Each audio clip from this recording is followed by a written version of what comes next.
Hi guys, I've just come back from the local car boot sale and I just want to share with you just some of the items that I've purchased today.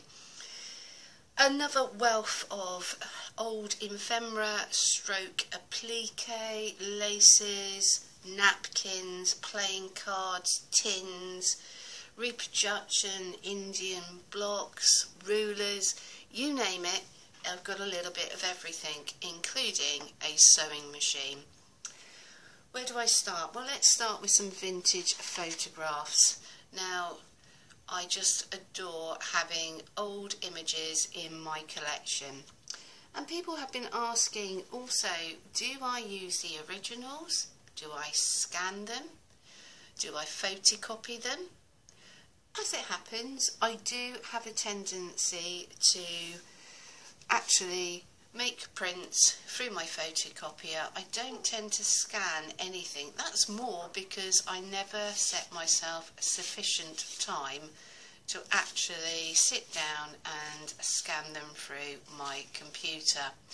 I tend to photograph them as well and put them on my camera and then upload them to one of these like cloud situations. So not all of these are of any major interest, but I just love some of the images. Most of these are cruises, and we've got a holiday in Malta, because you tend to find every now and again on some of these images that they tend to write a little bit of history.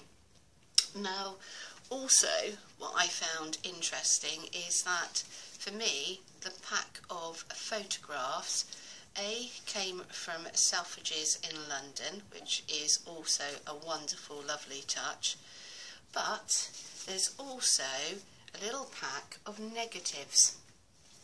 Now, once you have the negatives of the actual images, you actually have the rights to the photographs. So I've got a little selection of negatives here. And so thus I can now do reprints to my heart's content, because I've now got the originals. So that's always a nice little touch.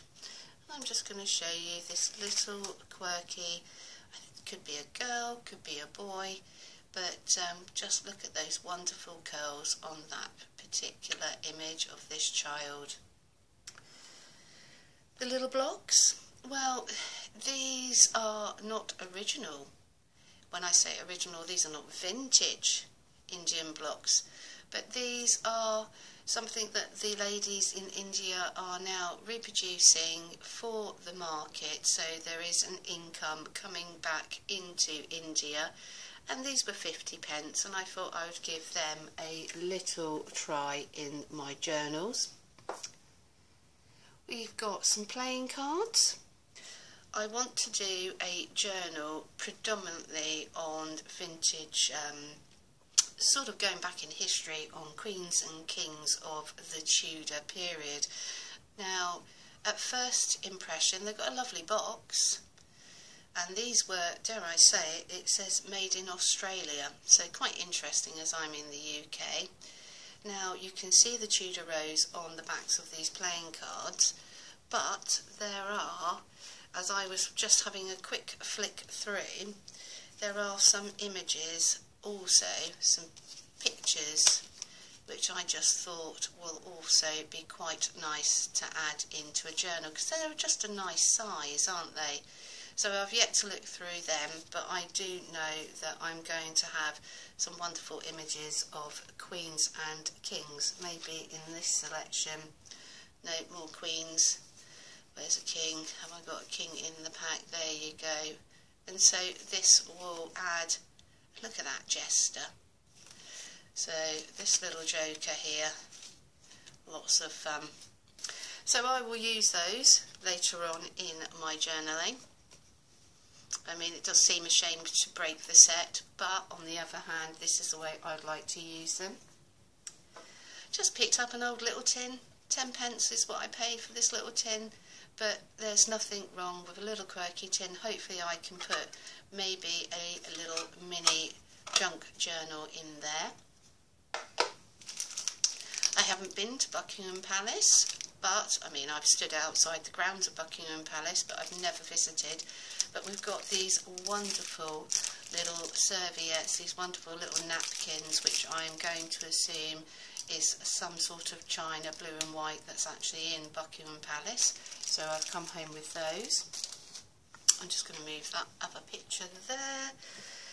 I know I'm always getting drawn in. I love wooden rulers, in the respect of that later on I can use these to go around a picture frame and maybe put some of the vintage images inside.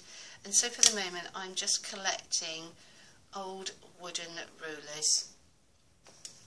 Found some of these wonderful pieces of glitzy applique pieces here, and my word, I mean, they were 30p each, so they were well worth a purchase.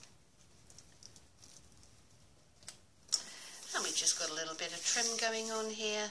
Yet again, I just paid 30 or 40 pence and just for a pack of trim, and we all know that they do wonderful things on the edges of paper. We've got another little bit of trim. I will more than likely, probably, coffee or tea stain this up, but yet again, always helpful to have as much trim as possible in your collection. And as I said, I've got the sewing machine, so I carried this all back in a backpack. It's about 1.5 miles to walk to the car boot sale, so this little chap went into my rucksack, and it's a mini. And I think for £5, I mean, it works, perfectly acceptable. You can see that there's a lot of different stitches at the top. And if I want to go and do maybe a day course, of course I have more than one sewing machine, but you can take this one on a bus, or you can put it in the boot of your car and you can just carry it in. No need for those wonderful wheels and taking a full-blown sewing machine in. And great if you want to make do some paper, because you don't want necessarily something too industrious sitting on your workbench. So all in all, that roughly speaking is what I purchased at the car boot sale today. And then just at the very end, as I ruckus up the paper, I just picked up some cards here. I mean, they're all laminated.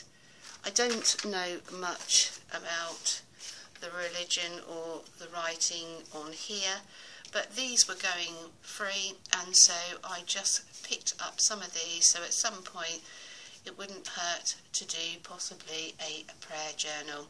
So all in all, you can see this is my little purchase from the car boot sale, and I will catch up with you very, very soon.